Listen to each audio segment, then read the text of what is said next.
Today I will be sharing my home buying process. I am a first-time home buyer. I recently purchased my house April 22nd, 2020, so I've only been in here a few weeks, but I felt compelled to come share my experiences in hopes that um, it will help somebody along the way in the same journey or a similar journey. Doesn't necessarily have to be home buying, but it could also be like buying a duplex, buying a strip mall, or something that's in the arena of purchasing a home or even anything else.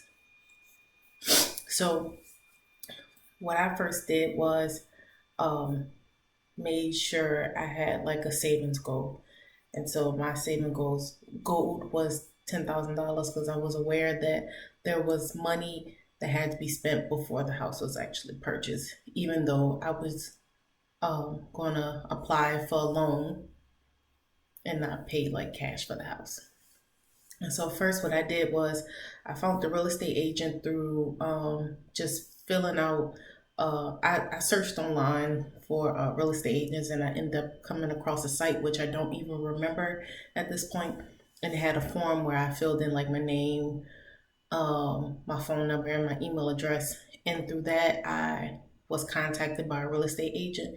And then I had an initial meeting with him. And in the initial meeting, he informed me of different type of loans that was out there to apply for, and also just explaining the process, the home buying process from his standpoint, which is pretty much the whole home buying process as far as like inspections, getting a loan and things of that nature. And then just, you know, me telling him kind of like where I was as far as like savings wise, credit score wise, and he was able to give me some intel. And from that day, he started sending me. He signed me up to see the houses on the market through that real estate agency, and I just looked at houses and liked, and the ones I really liked or liked the area, I put in my favorites, and then I did that for ooh, uh, maybe 9 months. And then and then my takeaway from that is to do more research on a real estate agent. Find one that either somebody recommended or you do your research on it. See if they have any reviews or recommendations. Even though I didn't have a bad experience, I didn't do much research in finding one. So I would suggest that so that you're comfortable with the person that you choose. And then also, you don't have to remain with the same real estate agent that you started with. So if you find at any point that they're not working in your favor, you can choose to find a new real estate agent. And then also, just remembering through this whole process that the people involved are working in your benefit, because at the end of the day, they get paid regardless if it was you or the next person that purchased a home. So they are already at a vantage point because they provide the service, they provide it well on their end, and they get compensated for it. So you never want to uh, get something, buy a house or property that you don't love. As far as the exterior and the interior, because all that plays a part, and even the area, and you being comfortable. And then also, a real estate agent is free. You don't pay any money. They don't get compensated until a property is purchased. So don't ever get wrapped up in any schemes where a real estate agent is telling you have to pay them X amount of dollars for their services, for listings and things of that sort. So I just started. I just started figuring out what I wanted in the house, and like kind of figuring out what would be some hard no's, some hard yeses.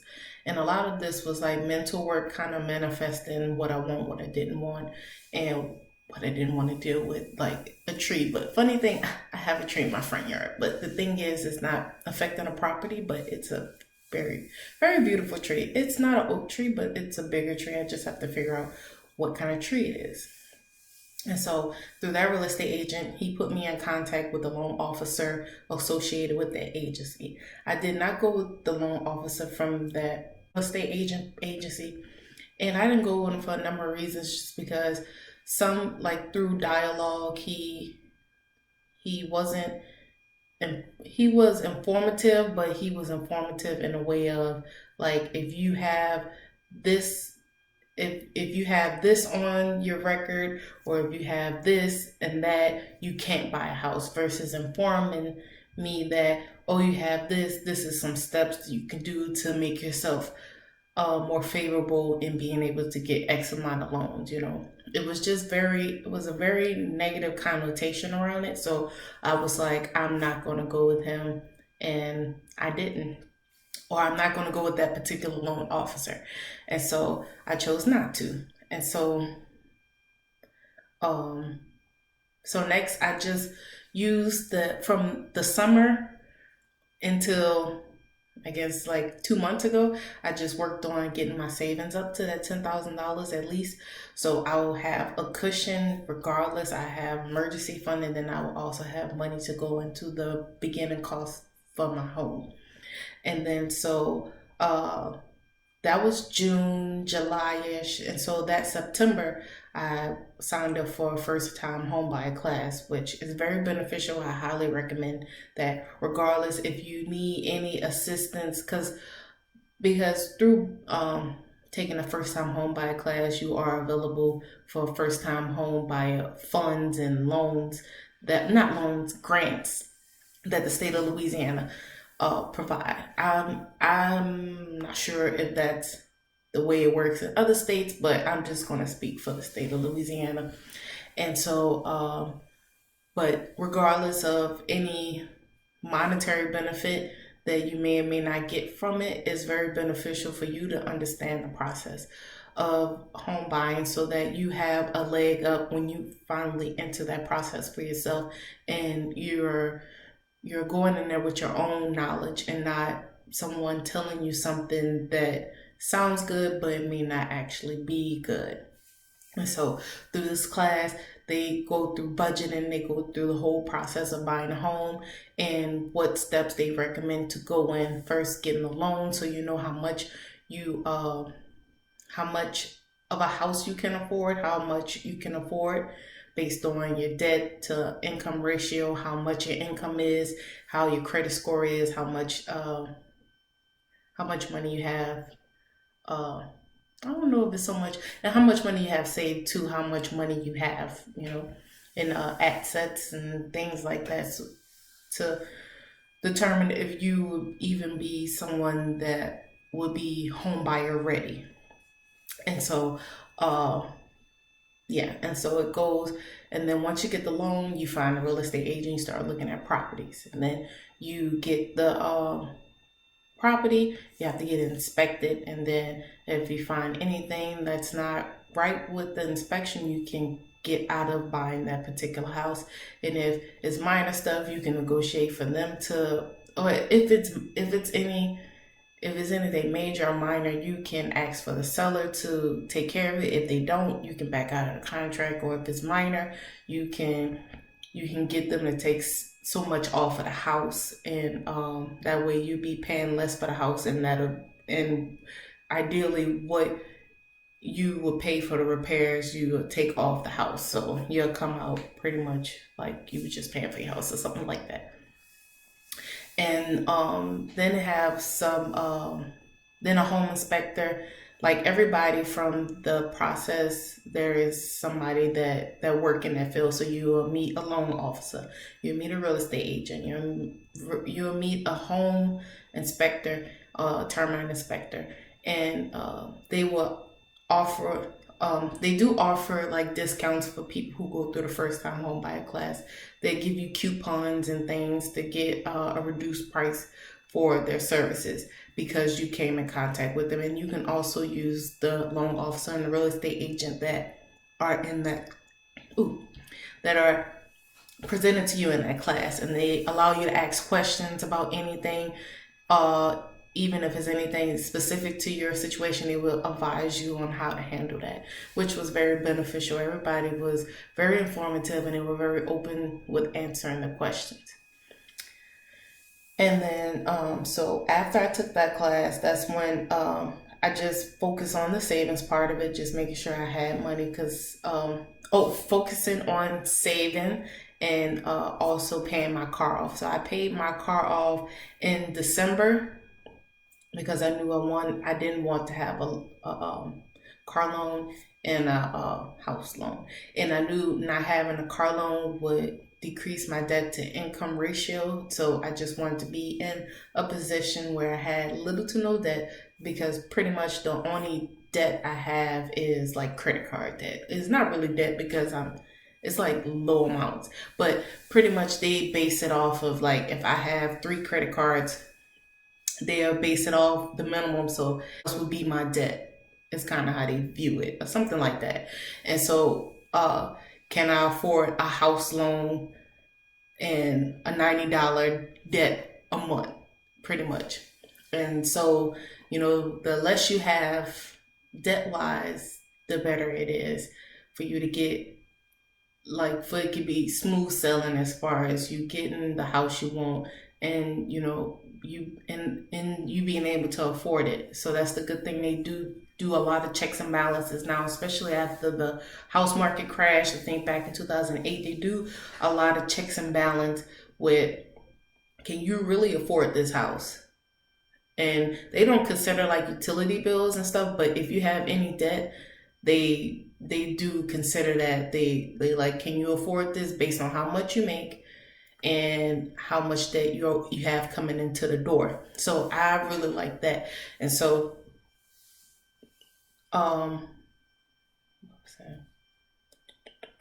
so that's how the first time home buyer class was very beneficial, because it gave me a leg up, because it was a world that I wasn't well informed about. I just knew, you can purchase a house and it's based on your income, but not really knowing the ins and outs of everything that you have to do to take care of that. And so I took the class in September. Yeah, I went totally back. And so I paid off my car in December. And then what I paid my car off with, I aggressively saved to get my savings back to where it was.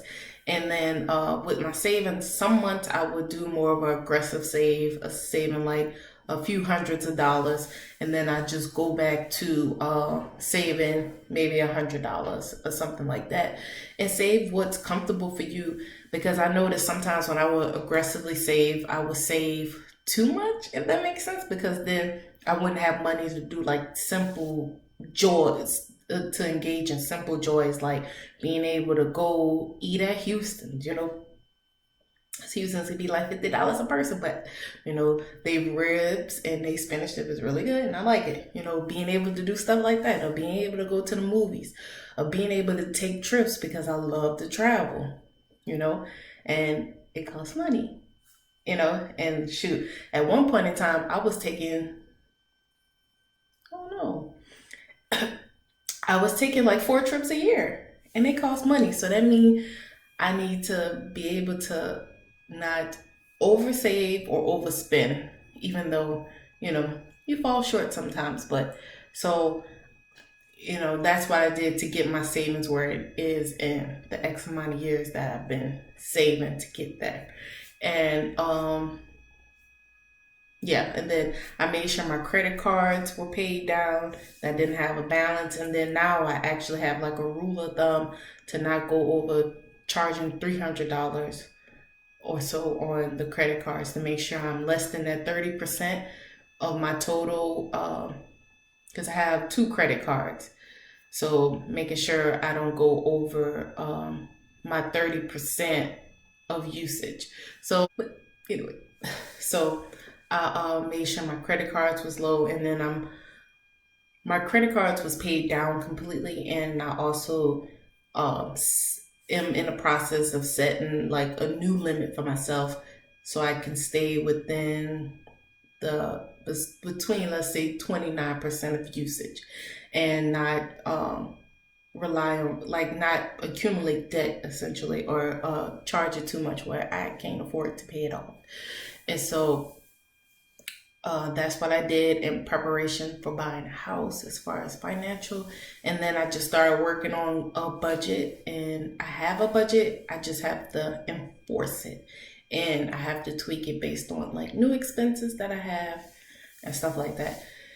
It, yeah. Okay. And so once I did that, so I had, before everything started happening with this current virus, I have a friend that was coming to visit pretty much 4th of July weekend. And so I was still living at home. And so I already wanted to buy the house. I just put a deadline on it. So I wanted to be in the house before it came time for my friend to come so I can have the house settled. And so I was shooting for a June 1st deadline. And then um, a change of plans happened. I just really wanted to, uh, because sometimes I procrastinate, and I just wanted to achieve a goal for me and do something that I wanted, and something that I needed in this period of time, because the whole moving out, it wasn't like I was getting kicked out of getting kicked out of my parents' house and stuff like that. It was just like, you know how the time feels right to make certain transitions. It just felt right. I was financially in a better place. I was in a place mentally where I can live away from like my mom and stuff like that. It just felt right with all the factors that played along to it. So that's why I chose this time to be the time for me to step into home ownership. And it was very beneficial for me being at home, years after 18. Pretty much I was home, like, let's say 10, like within 10 years after I made 18. I was able to save, I was able to get a college degree, I was able to purchase a car, and it was just so perfect how everything happened, where I didn't have to pay rent and still and save and try to do all these things and stuff like that. And so, um, where I'm going now. Oh, so that was my deadline, and so since I wanted to uh, make I guess like a commitment to myself, I changed that new due date, which I didn't discuss the new due date with anybody.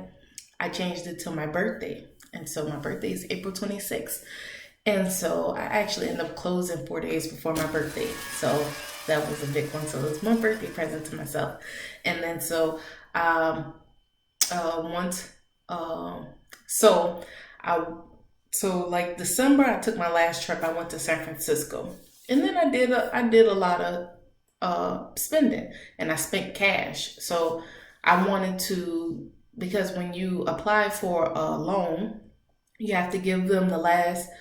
I'm gonna say, yeah, when you apply for the for the house loan, you have to give them 2 months of check stubs. So I was like, well, I knew my December one is not the most reflective of good spending habits. So I was like, well, I want to use January and February, and so that's why March was like the perfect time, because by March 6th, I had all of my March 6th was March 9th or 6th. March 9th, I think, was a Monday. And every 6th, or like or something like that, every 3rd or every 6th, Capital One releases the month uh bank statements. I don't know why. Not the 360, but like the one that's attached to the brick and mortar. They released the check stubs.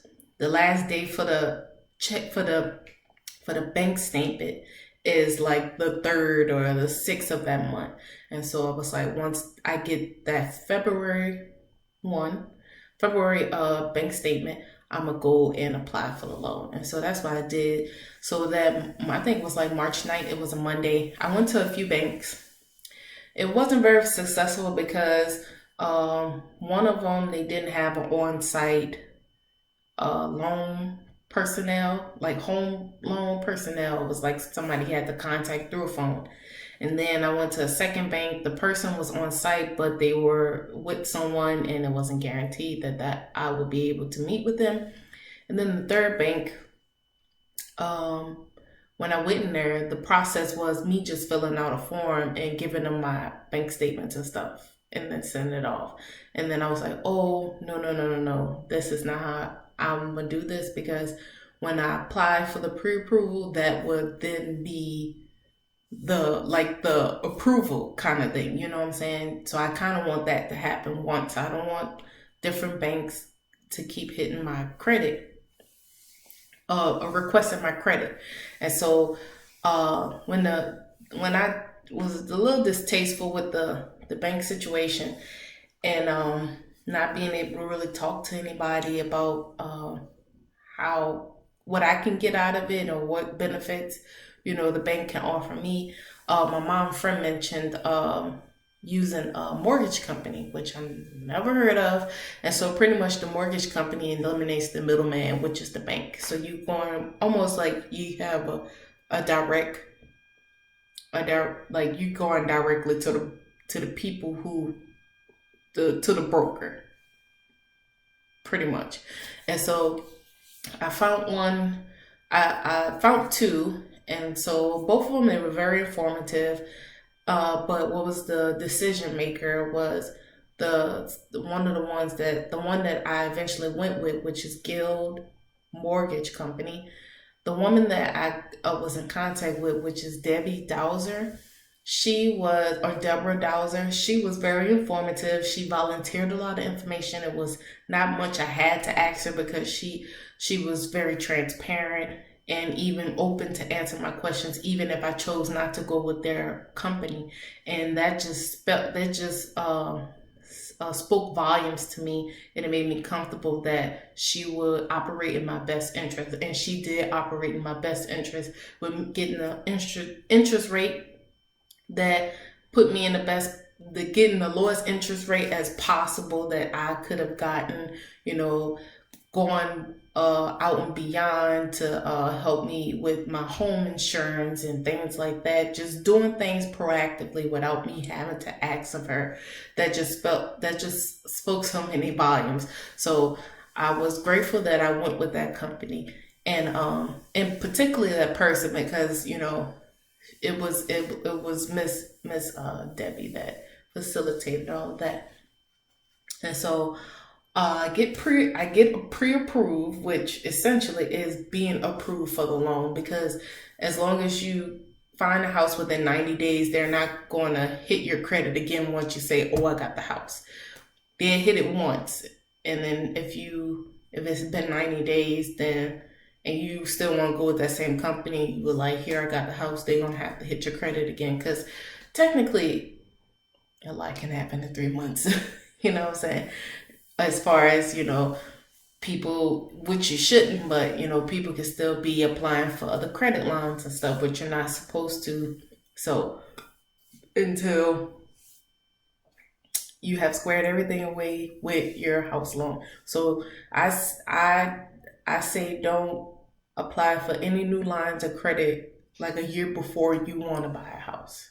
So if it's a credit card you just recently got, wait a little bit and then start the process. Or if you got the credit card this month, don't apply for a house loan until like 6 months or I say a year later.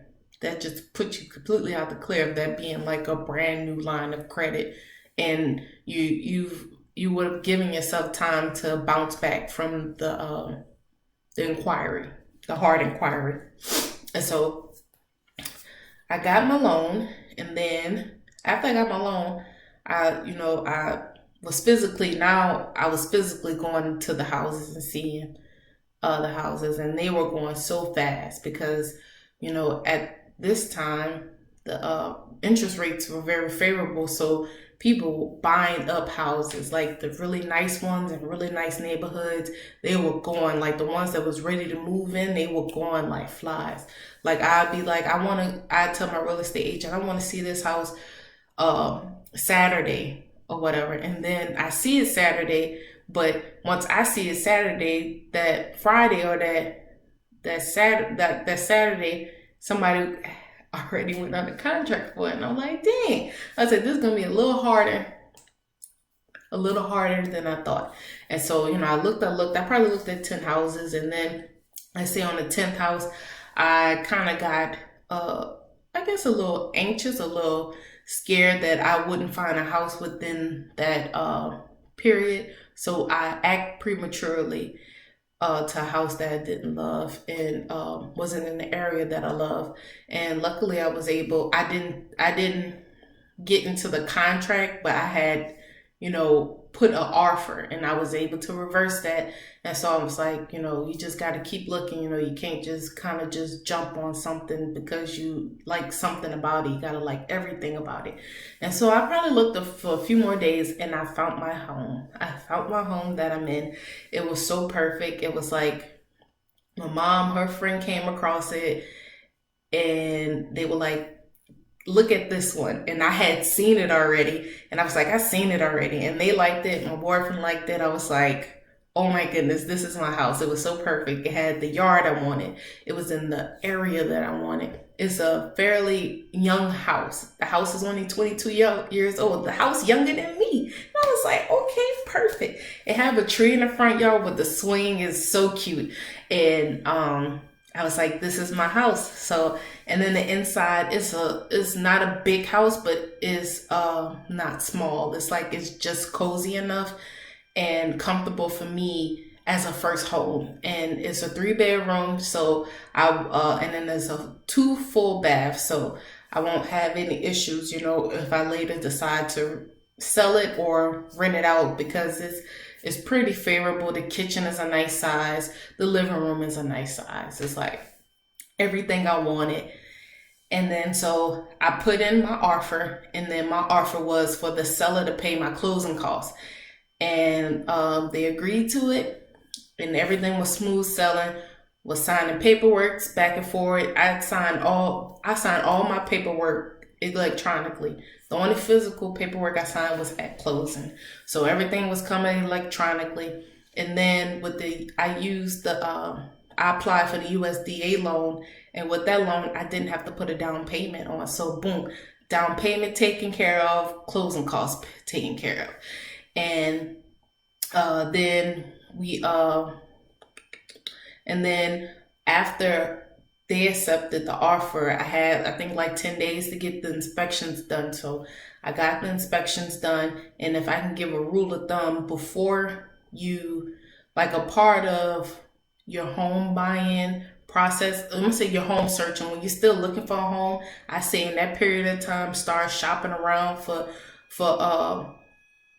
home inspectors, like price wise, and seeing who is recommended, who got really good reviews, who other people have used.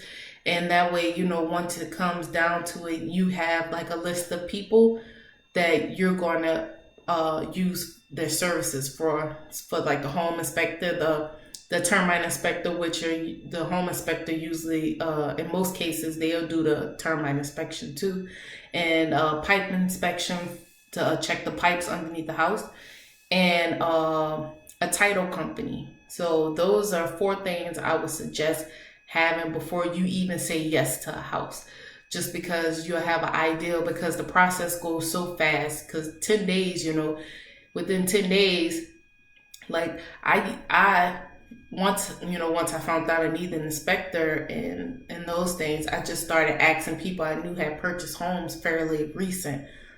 But if I had done that before, I could have did that, asked for recommendations, and also, did my own research and figured out reviews and pricing and everything. It was pretty fast. And then on top of that, when I got into my contract, I had to pay $1,000 deposit, just to say, hey, I'm serious about purchasing this home. And yeah. And then what else? Okay, got all my inspections done. I chose the title company. And then after that, it was just a matter of like finalizing like the interest rate with the loan company. and them getting all the paperwork from me, getting the uh, tax transcripts and stuff, just to confirm my income, and them confirming my employment, especially now with the pandemic and everything, them confirming that I'm still employed. So making sure that I will be able to pay the loan back. And the title company and the loan company working out the details of the fees and everything that's going to come through. And so I was very fortunate when I went to closing. I didn't pay not a dollar, not a dollar. And I got my deposit back because some reason the loan company felt that it didn't work well into whatever figuring they were doing. So I got my money back. So pretty much going into it, I only paid for the inspections. Yeah. And then, something else. Oh, and then once after the home inspection, the home inspector gives you a list of everything they found that was not right. And it can range from minor to major. And so they check the roof, they go in the attic, they check the interior, they check the doors. Yes, they check the door handles, they check the toilet to make sure the stuff flushing, that the drainage and stuff is working right. They check everything. They check to make sure that nothing on like this tree, making sure it's not affecting the foundation. They check all that. And then they give you a list of what they find. And then you so what I did was there's minor things that had to be done to this house. And so what I did was I went to the seller and basically was like, could you fix X, Y, and Z? And then they were like, no, they didn't want to fix it because the woman, it was a man and a woman living here. The woman had health issues. She had MS, and she didn't want anybody else kind of coming in because with the virus and her already compromised body, pretty much from MS. And so what they offered to do was, instead of them taking care of repairs, they gave me money to take care of repairs. So I walked away with my deposit back and a check to take care of the minor repairs in the house, and zero at closing. So, I was very fortunate to have come across the right sellers, and they were trying to get rid of the house. Like, it wasn't like they didn't love the house, but they were moving back to Georgia because the woman, to be closer to the woman's family because of her health issues and to get help, with her care. So that was reassuring. Like, nothing's wrong with the house or the neighborhood. It wasn't anything that was pushing them out that was a part of the property. It was just the property wasn't in the right location. So they moved back to Georgia. And so it was such a perfect experience. My closing time was 2 hours, and it was 20 minutes maybe at most. Let's say 15, 20 minutes of actually signing the documentation. And then it was like an hour and a half of waiting on the loan company to review everything to make sure everything was signed correctly and for them to release the money for the house to the title company. And so I got my keys, and now I am a proud homeowner. And so I was able to use some of the money that I saved to start furnishing the house. So I've gotten one of the bedrooms will be my office. So I've gotten a desk. I got some like accent chairs and a little accent table to go in here. I'll later get a rug and like a little bookshelf to go in that corner. This is my office. And then I got a bedroom set, and I had a bed already. So in one room is my old bed, and then the new room is the new bedroom with the set. So my old bed, I just need to get like a frame, which that can be pretty inexpensive. And then my living room, I ordered a sofa and an area rug and a TV stand, and I got a TV in there. And then my kitchen, pretty much I just need to get a kitchen table, which I've ordered the kitchen table and the sofa. The sofa was on back order and I really loved it. And it was the color and it was a sectional like I wanted. It was the color I wanted and it was a sectional. So your girl been waiting almost a month for her sofa, but hopefully I am optimistic. I'm gonna call the people today about my sofa. So and then pretty much the kitchen, I had all the appliances. Like I they left the stove, a dishwasher, and um the refrigerator. And so I didn't have to buy none of that. And then I only had to buy a dryer because I got uh the washing machine from my grandfather's old washing machine, and I had to buy a dryer because I have an electric house and the dryer was a gas dryer. So I I came out pretty good, and I still have, part of my savings still there from what I had saved originally. So I'm in a really good position and I just need to, yeah. So I just wanted to share my home buying process with you all. And if you have any questions, if you have any tips, because this is my first home, it's not going to be my last home purchasing or property purchasing. But if you have any tips on that you'd like to share, um, feel free to email it to me. I will leave my email at the bottom and then I will also put it across the bottom of the screen. And so if you have any tips that you want to email or any suggestions or any questions that things that you have questions about that you believe that I could answer, just shoot it all to the email. And then I just thank you for watching and stay tuned for all the funness that's going to happen on this channel. It's going to be a lot of random stuff, but it's going to be random in the capacity of creativity random, facilitating creativity. And thank you. Don't forget to like, subscribe, and comment. Have a nice day. Bye.